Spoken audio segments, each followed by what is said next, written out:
Well, I guess it's time to tackle this one. Welcome back to Billy's Hobbies, and today we are starting on the Triumph of St. Catherine. Now, this is one of the biggest, and hopefully one of the most impressive models I ever painted on this channel so far. And because of that, I'm going to split the project into several parts. So let's take this thing apart, and today we are focusing on St. Catherine herself, the sarcophagus, and the cherubs. I left the cherubs off during assembly because I thought it would make it easier to paint and a little bit better to film. But while I was looking over the model, I noticed just how much detail that is packed in the sarcophagus alone.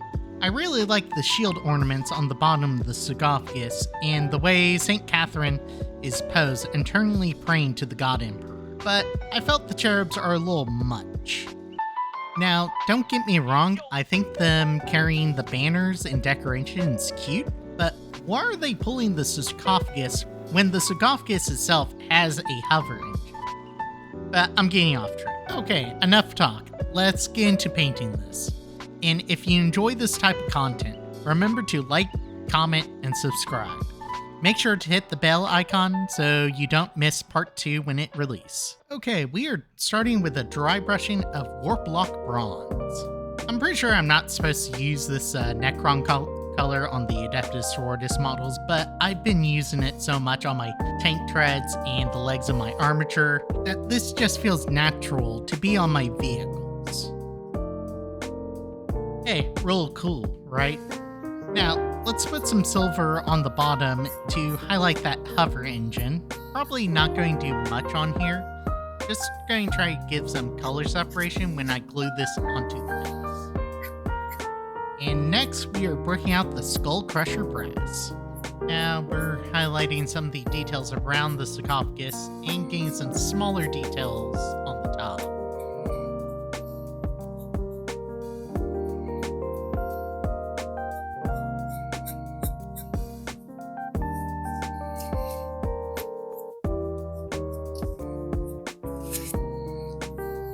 A thought occurred to me while I was painting Catherine's armor. A while back, I painted Saint Celestine. Go check that video out if you haven't yet. And according to a lot of the lore videos I've watched, Celestine was supposedly given the armor of Saint Catherine. So I just jumped into Warhammer lore to double check that. And honestly, it doesn't really seem too clearly whether Celestine actually wore Catherine's armor or if it was officially given to her at all. But I'm getting off track. In my Celestine video, I painted her armor with Tester's gloss gold, giving her a more holy appearance to make her a centerpiece in my army. So it got me wondering, if Celestine does wear St. Catherine's armor, does that mean Catherine's wearing her original armor here? Or is it a second set, a ceremonial recreation? Was it remade for this purpose? Who knows? The lore's really confusing like that. So, for this model, I'm sticking with Skull Crusher brass, trying to dull the armor up a little bit, but trying to make it look clean and make it a focal point of the miniature.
Let's add some finer details to the skeleton using Corax White.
And for the cherubs, we're starting on the first layer of flesh tone.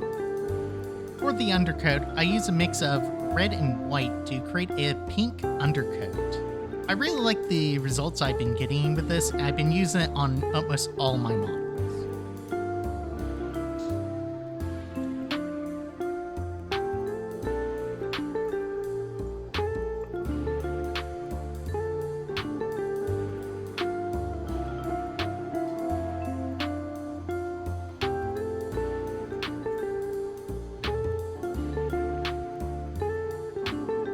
And while I already have that flesh mixed up on the palette, I'm going to go ahead and use it on the honor guards real quick, and then we'll get back to St. Catherine.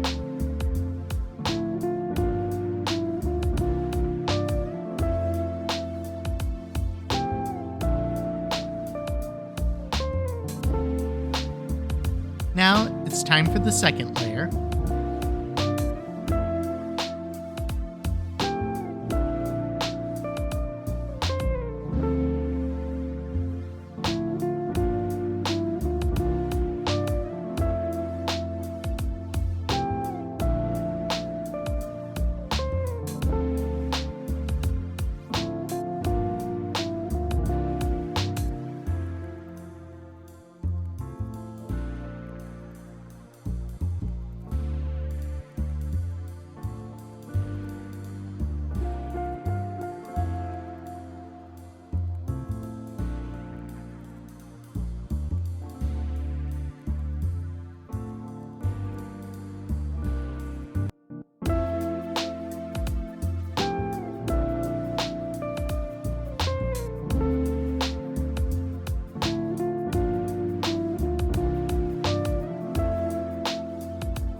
I'm going back on my earlier rant about using Tester's Gold on Katherine. And I'm going to go ahead and use it on her halo, giving it that holy ore.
And let's paint the Tin Woman's heart.